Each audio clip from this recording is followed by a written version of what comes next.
students, myself Yatendra Singh, and today we are going to discuss about a topic from electrostatics. Electrostatics के अंदर आज हम potential due to electric dipole के बारे में बात करेंगे। जैसे कि हम इससे पहले electric field due to electric dipole discuss कर चुके हैं। जैसे कि हम इलेक्ट्रिक डायपोल के अंदर जानते हैं एक माइनस चार्ज और प्लस चार्ज का जो सिस्टम होता है उसे इलेक्ट्रिक डायपोल कहा जाता है। जैसे कि एक चार्ज है माइनस q, एक चार्ज है प्लस q, वो दोनों एक दूसरे से सेपरेटेड है 2a डिस्टेंस पे। इस सिस्टम को कहा जाता है इलेक्ट्रिक डायपोल। जैसे कि हम जानते हैं इस डायपोल के अंदर एक इक्वेटोरियल लाइन होती है। हमने रिप्रेजेंटेशन के लिए सिस्टम में पता एक इक्वेटोरियल लाइन होती है जो कि इस दोनों के सेपरेट जो डिस्टेंस है दोनों के चार्जेस का डिस्टेंस उसको इक्वली डिवाइड करती है। मतलब ये 2 है तो -q से इक्वेटोरियल लाइन की जो डिस्टेंस हो जाएगी वो हो जाएगी a और प्लस q से हो जाएगी a। कुछ ऐसे हो जाएगी। ये हमारी इक्वेटोरियल लाइन थी, हमने जैसे डिस्कस करा था इक्वेटोरियल लाइन।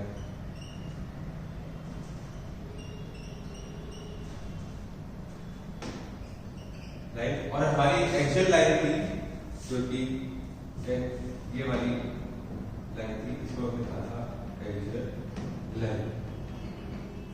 कुछ ऐसा था। तो हमने जब इलेक्ट्रिक फील्ड कैलकुलेट करी थी तब पॉइंट एट एक्सियल लाइन और पॉइंट एट इक्वेटोरियल लाइन दोनों के लिए अलग अलग देखा था कि इलेक्ट्रिक फील्ड कैसे कैलकुलेट करते हैं जब एक पॉइंट एक्सियल लाइन पे होता है और एक इक्वेटोरियल लाइन पे होता है। तो हम पोटेंशियल के अंदर भी कोई पॉइंट जब एक्सियल लाइन पे लाई करता है उस पे कैलकुलेट करेंगे और एक इक्वेटोरियल लाइन पे लाई करता है उसे भी कैलकुलेट करेंगे। तो इसके अंदर हमने डायपोल मोमेंट की बात करी थी। डायपोल मोमेंट की जो वैल्यू होती है वो charge of one of the charges into distance between them होता है। ये हमने डिस्कस करा था। डायपोल मोमेंट हमारा क्या होता है? डायपोल मोमेंट जिसको हम p से रिप्रेजेंट करते हैं charge of one charge particle into distance between them, जो कि यहाँ पे 2 है तो 2 है, ये था हमारा p। और जो डायपोल मोमेंट होता है उसकी डायरेक्शन हमने जो है वो हमेशा -q से +q मानी थी कि नहीं मानी थी? हम इसको हर केस में -q से +q ही मानेंगे। तो हमारे p की डायरेक्शन कुछ ऐसे हो जाएगी होगी। तो ये हमने अब तक डिस्कस करा था। अब हम पोटेंशियल कैलकुलेट करते हैं एक डायपोल की वजह से एक्सियल लाइन पे और इक्वेटोरियल लाइन पे। चलिए शुरू करते हैं।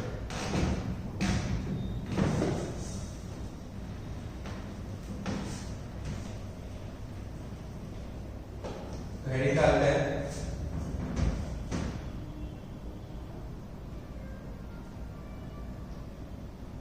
Potential due to small dipole. तो हम सबसे पहले एक एक्सियल लाइन पे जो अप्लाई करता है कोई पॉइंट उस पे कैलकुलेट करेंगे। सबसे पहले लिख लेते हैं एक्सियल के लिए। तो एक सिस्टम मान लेते हैं डायपोल का, एक -q और +q का चार्ज लेते हैं, उसके बीच में कुछ सेपरेशन मान लेते हैं 2 है।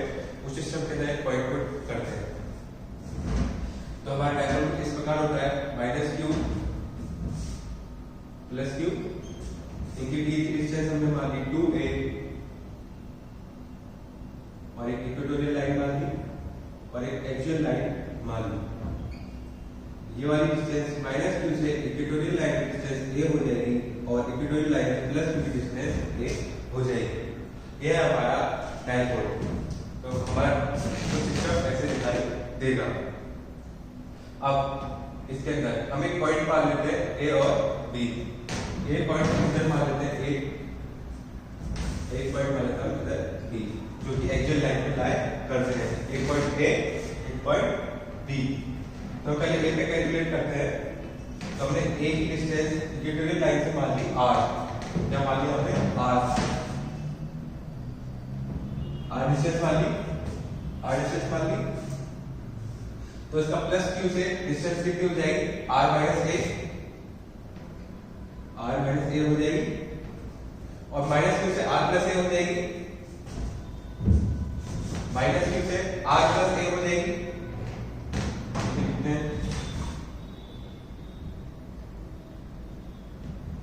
r + a हो जाएगी। तो इसके अंदर हमारा डायपोल मोमेंट की डायरेक्शन किस तरफ होगी, -q से +q की तरफ, इस तरफ हो जाएगी। हमारा डायपोल मोमेंट की डायरेक्शन इस तरफ हो जाएगी, इसकी हमारी वैल्यू होगी q × 2a।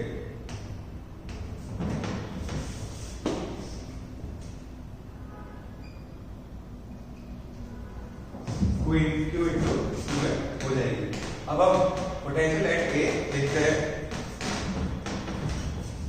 तो पोटेंशियल एट a क्या हो जाएगा, पोटेंशियल एट a क्या हो जाएगा, potential due to +q plus potential due to -q हो जाएगा। दोनों को ऐड करेंगे तो पोटेंशियल एट a आ जाएगा। तो इसको लिखते हैं potential due to +q plus potential due to -q, ये हो जाएगा। अब जैसे कि हम जानते हैं एक पॉइंट चार्ज की वजह से पोटेंशियल है वो kq/r होता है, उससे हम लिखते हैं तो +q की वजह से क्या आ जाएगा, kq/r - a लिखते हैं, kq/r - a plus k × -q/r + a, ये हो जाएगा, ये हो जाएगा। अब हम इसका एलसीएम लेंगे, a + b - क्या हो जाएगा, a² - b², ये वाली टर्म इधर आ जाएगी, ये वाली टर्म इधर मल्टीप्लाई हो जाएगी। k हमने कॉमन ले लिया तो r + a क्या हो जाएगा, r साथ कैंसिल आउट हो जाएगा और 2a बचेगा। तो हमारा पोटेंशियल एट a क्या आ जाएगा, इसको यहाँ लिख देते हैं, पोटेंशियल एट a आ जाएगा हमारा, k कॉमन ले लिया,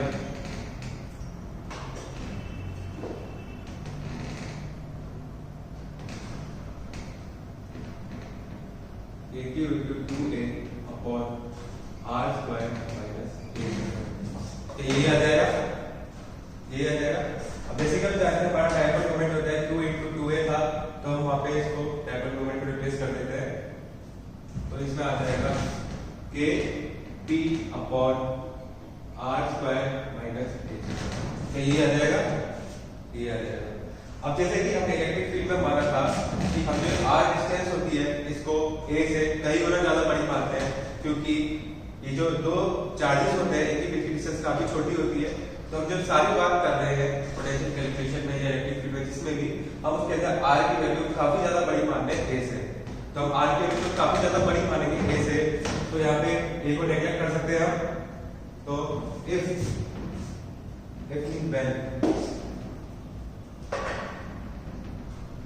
when r is very large than a, then potential at a क्या हो जाएगा हमारा kp/r², ये हमारा पोटेंशियल आ जाएगा, आ जाएगा, आ जाएगा।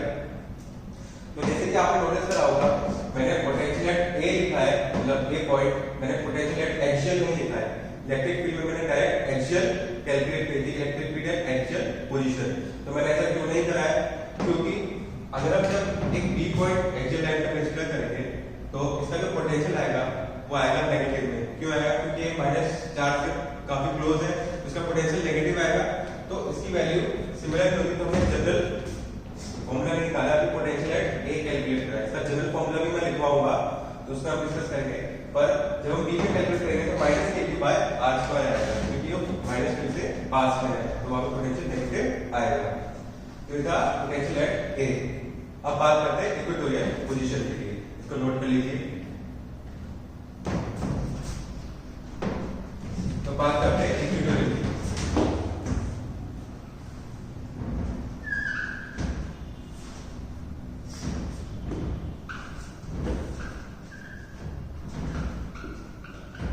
बाकी सारी चीज सिमिलर रहेगी, हमारा जो सिस्टम है हमारा -q + q तो सिमिलर रहेगा।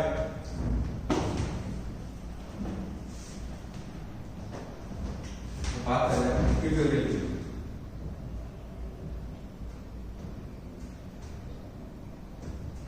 इक्वेटोरियल की बात कर रहे हैं। इक्वेटोरियल मतलब इस इक्वेटोरियल लाइन पर लाई करेगा, तो मैं एक पॉइंट मान लेते हैं जी पॉइंट, जो कि एक इक्वेटोरियल लाइन पर लाई कर रहा होगा। ठीक है, मैंने मान लिया एक जी पॉइंट जो कि इक्वेटोरियल लाइन पर लाई कर रहा होगा। ठीक है, और इसके एक्सियल लाइन के जो हमारे दो पार्टिकल को सेपरेट कर लिए लाइन, उसके मिड से डिस्टेंस r मान ली हमने, डिस्टेंस r मान लेते हैं वाली। तो पोटेंशियल एट g क्या हो जाएगा, potential q2 + q plus potential q2 - इसको लिखते हैं पोटेंशियल एट जी पॉइंट हो जाएगा potential due to plus q plus potential due to minus q. यही होगा, यही होगा। तो ये हमको इसका पोटेंशियल कैलकुलेट करने के लिए हम यहाँ इसकी इस चार्ट से डिस्टेंस निकालनी होगी। तो प्लस क्यू से इसकी डिस्टेंस क्या होगी, ये राइट एंगल ट्रायंगल बन रहा है तो under r square plus a square हो जाएगी। इसको लिखते हैं, ये वाली डिस्टेंस जो है वो हमारी क्या हो जाएगी r square plus a square का अंडर क्या हो जाएगी। सिमिलरली माइनस क्यू से जो डिस्टेंस है वो भी यही हो जाएगी r square plus a square यही हो जाएगी। तो जैसे कि हम पोटेंशियल पॉइंट चार्ट के लिए लिखते हैं तो के क्यू बाय आर लिखते हैं तो प्लस क्यू के लिए क्या हो जाएगा k q by under r square plus a square. इसको लिखते हैं k q by under root r square plus a square यही हो जाएगा। अब माइनस क्यू भी लिखेंगे तो के अंतर से लिखा जाएगा कि माइनस क्यू चार्ट आ जाएगा minus q upon r square plus a square. ये नेगेटिव साइन आ रहा है, दोनों टर्म सिमिलर बन गए तो जीरो आ जाएगा आंसर। तो हमारा पोटेंशियल एट जी क्या आ गया, जीरो आ गया।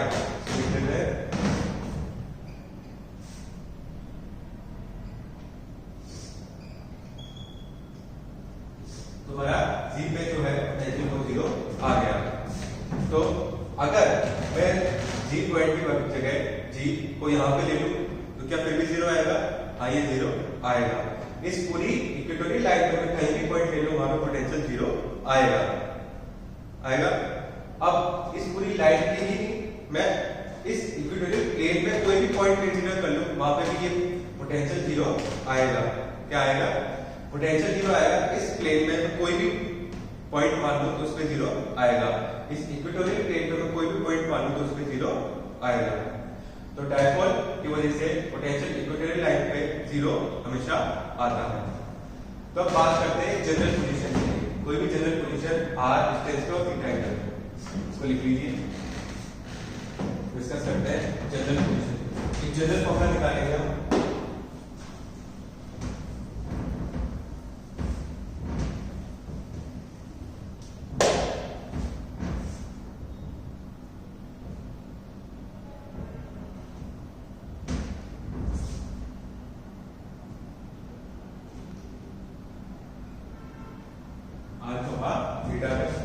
तो कॉम्प्लेक्स सिस्टम में डिस्कस करते हैं हम दो चार्जेस में रहते हैं हमको, क्योंकि बी का सेपरेशन है 2a, बी का सेपरेशन है 2a। डायपोल मोमेंटम की तरफ इस डायरेक्शन में माइनस q से प्लस b की तरफ b की वैल्यू क्या होगी q इनटू 2a क्या होगी। तो हमने एक पॉइंट मान लिया o जो कि r डिस्टेंस पे है, r डिस्टेंस पे और थीटा एंगल पे है x लाइन से, ठीक है। तो हमको इस पॉइंट पे हमको पोटेंशियल कैलकुलेट करना है। इस पॉइंट पे हमको पोटेंशियल कैलकुलेट करना है जो कि r डिस्टेंस पे और थीटा एंगल पे है, ठीक है। तो क्या हमारे p की जो डायरेक्शन है वो इस तरफ है और r वेक्टर जो इस तरफ है, तो p वेक्टर और r वेक्टर के बीच में एंगल भी थीटा हो जाएगा। क्या हो जाएगा? हो जाएगा। इसको ड्रॉ करते हैं। यहाँ पर ड्रॉ कर रहा हूँ मैं। ये है हमारा p वेक्टर और ये है हमारा r वेक्टर, ठीक है। थीटा एंगल ये हमारा r वेक्टर। तो हमारे r वेक्टर और p वेक्टर के बीच में थीटा एंगल हो जाएगा। तो इस डायपोल मोमेंट का मैं एक कंपोनेंट्स करता हूँ। p cos theta p sin theta हो जाएगा। करते हैं component p cos theta p sin theta, ये दो कंपोनेंट हो जाएंगे। तो पोटेंशियल वो कैलकुलेट करने के लिए क्या potential due to this potential due to p cos theta plus potential due to p sin theta का एडिशन जो होगा वो यहाँ पर पोटेंशियल बता देगा क्या बता देगा। जैसे कि p पोटेंशियल एट o क्या होगा, potential due to p cos theta plus potential due to p p sin theta का एडिशन होगा इस पॉइंट का पोटेंशियल इस p cos थीटा के वजह से जो पोटेंशियल जनरेट हो रहा है वो प्लस p sin थीटा की वजह से जो पोटेंशियल जनरेट हो रहा है उसका एडिशन होगा। तो p cos थीटा, अब इस चीज को समझते हैं। इस p के जो कंपोनेंट है p cos थीटा, तो वो पॉइंट जो है वो p cos थीटा की एक्सियल लाइन पर लाई कर रहा है। क्या कर रहा है, दोबारा बोलते हैं, p cos थीटा के लिए क्या ये वो पॉइंट एक्सियल लाइन पर लाई कर रहा है। तो अभी हमने एक्सियल लाइन के लिए कैलकुलेट करा तो हमारा क्या आंसर आया था, kp by r स्क्वायर आया था। तो उसको लिखते हैं, तो k into p की जगह क्या लिखेंगे हम, p cos थीटा। क्या लिखेंगे, p cos थीटा। तो p cos theta by r square ये होगा। अब p sin थीटा की वजह से इस पे पोटेंशियल क्या होगा, वो पॉइंट पे जीरो होगा। क्यों जीरो होगा, क्योंकि p sin थीटा वाले कंपोनेंट के लिए क्या ये वो पॉइंट इक्वेटोरियल लाइन पर लाया कर रहा है। इसको थोड़ा घुमा के समझ देखिए, क्या ये इक्वेटोरियल लाइन पर लाया कर रहा है p sin थीटा के लिए, तो क्या आ जाएगा, इसका पोटेंशियल जीरो आ जाएगा। इसका पोटेंशियल जीरो आ जाएगा। तो हमारा पोटेंशियल वो क्या हो जाएगा, kp cos theta by r square. तो ये हमारा जनरल फॉर्मूला आ गया पोटेंशियल वेक्टर के लिए, जो कि r डिस्टेंस पे और थीटा एंगल पे है। तो हमारा जनरल फॉर्मूला आ गया। अब इसका हम वेक्टर फॉर्म में निकालने की कोशिश करते हैं। वैसे पोटेंशियल जो है वो स्केलर क्वांटिटी होती है, पर फिर भी हम इसको वेक्टर क्वांटिटी में निकालते हैं। जैसे कि वर्क का जो फॉर्मूला होता है f डॉट s होता है, वर्क एक स्केलर क्वांटिटी होती है, फिर भी हम उसको f डॉट s से रिप्रेजेंट करते हैं। ऐसे अगर मैं इसको r से मल्टीप्लाई डिवाइड कर दूंगा तो क्या आएगा, पोटेंशियल एक्ट को क्या हो जाएगा, k p r cos theta by r cube, यही आएगा। अब p r cos थीटा को मैं p डॉट r लिख सकता हूं। तो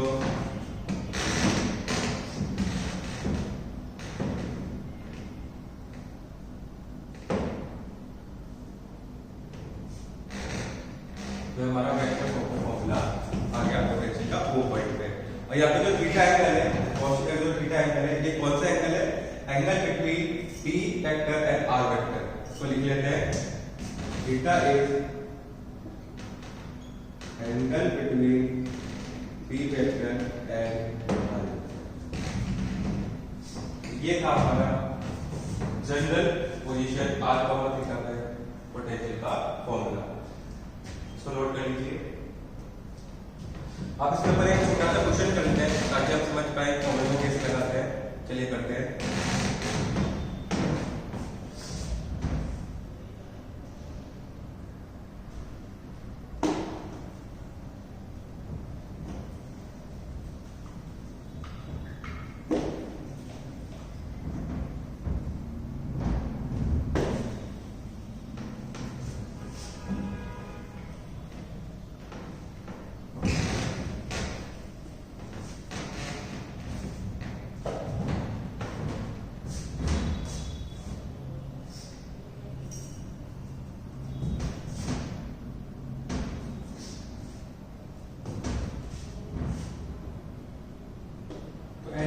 हमको ऐसा कुछ सिस्टम दे रखा है, एग्जांपल एक माइनस क्यू चार्ज दे रखा है, एक बीच में प्लस क्यू चार्ज दे रखा है और एक हमको प्लस क्यू चार्ज दे रखा है। ए डिस्टेंस पे, ये ए डिस्टेंस पे दे रखा है। तो हमको ये तीन चार्जेस दे रखे हैं, फर्स्ट सेकंड और थर्ड। और एक पॉइंट है डी जो कि इस प्लस क्यू चार्ज से आर डिस्टेंस पर है। तो हमको बताना है potential at D, potential at D बताना है। तो इसको वीडियो को पॉज करके एक बार ट्राई करिए। चलिए सॉल्व करते हैं। तो अब हमको तीन चार्जेस दे रखे हैं, तो हमको जैसे कि हम चाहते हैं एक डायपोल के अंदर एक माइनस चार्ज और प्लस चार्ज होता है, तो हमने एक को डायपोल मान लेते हैं, उसके वजह से इस पॉइंट पर पोटेंशियल लिखते हैं और एक चार्ज की वजह से पोटेंशियल लिखते हैं। तो यहाँ पे टोटल पोटेंशियल आ जाएगा। तो हमको एक डायपोल कंसीडर करना पड़ेगा। तो जैसे कि एक डायपोल में माइनस चार्ज और प्लस चार्ज होता ही होता है, या तो हम इन दोनों को कंसीडर करें या फिर हम इन दोनों को कंसीडर करें। प्लस प्लस चार्ज को कंसीडर कर ही नहीं सकते, तो अब इन दोनों को कंसीडर कर लेते हैं, क्योंकि जब हम इन दोनों को कंसीडर करेंगे तो यहाँ का मिड पॉइंट a by 2 पे डिस्टेंस कुछ निकालनी पड़ेगी आपको, तिरछी आ रही है, पर इसके अंदर आपको डायरेक्ट डिस्टेंस दे रखी है वो है r, तो इसलिए निकालता हूं और डायरेक्ट इसको 0 लिख सकते हैं क्योंकि इक्वेटोरियल पॉइंट पे लाई कर रहा है। तो लिखते हैं potential at d equal to क्या हो जाएगा, तो हमने ये वाले दो चार्जेस को कंसीडर करा है डायपोल के लिए। पोटेंशियल एट d क्या हो जाएगा, potential due to dipole plus potential due to plus q charge हो जाएगा। तो डायपोल के लिए क्या 0 आंसर हो जाएगा क्योंकि इक्वेटोरियल लाइन पर लाई कर रहा है, d पॉइंट हो जाएगा 0 हो जाएगा। अब kq बाय r होता है चार्ज के लिए पॉइंट पे निकालने का पोटेंशियल, तो kq बाय r हो जाएगा kq बाय r, तो हमारा पोटेंशियल एट d क्या आ गया, kq बाय r, तो ये हमारा पोटेंशियल आ गया एट d पॉइंट। ये था एक छोटा सा क्वेश्चन ताकि हमको फॉर्मूला लगाने आ जाए। तो आज हमने पोटेंशियल निकाला स्मॉल डायपोल की वजह से एक्सियल लाइन पे और इक्वेटोरियल लाइन पे पॉइंट लाइन रहता है, उसमें पोटेंशियल कैसे कैलकुलेट करना है ये हमने आज सीखा। तो उम्मीद करता हूं आपको आज का टॉपिक समझ आ गया होगा। अभी क्लास में मिलते हैं नए टॉपिक के साथ। Thank you students.